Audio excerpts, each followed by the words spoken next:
On ne les avait plus vus manifester dans les grandes métropoles des pays comme la France ou la Suisse depuis un moment. Ce samedi 17 septembre 2022, comme des écoliers ayant un objectif bien précis, les hommes et femmes activistes de la diaspora camerounaise ont repris du service.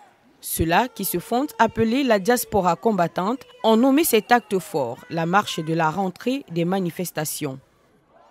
Sur cette place de la République française, 500 personnes ont répondu présents, parmi eux des enfants.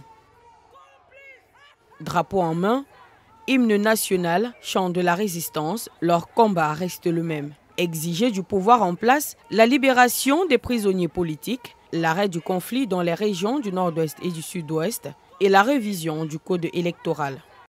Nous luttons pour l'égalité des droits dans tous les pays. Nous voulons que chaque peuple puisse vivre de son travail et de son courage. Alors rendez les Africains, rendez aux Africains leur dignité, rendez aux Africains la liberté de choisir leurs dirigeants.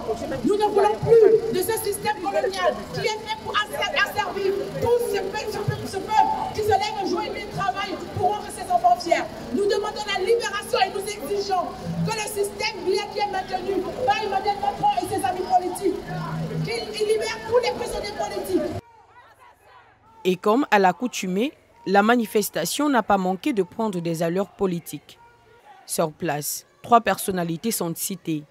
Le président de la République du Cameroun, Paul Biya, pointé comme le méchant et à qui il demande de quitter le pouvoir. Le président de la République de France, Emmanuel Macron, présenté comme le complice du président Paul Biya.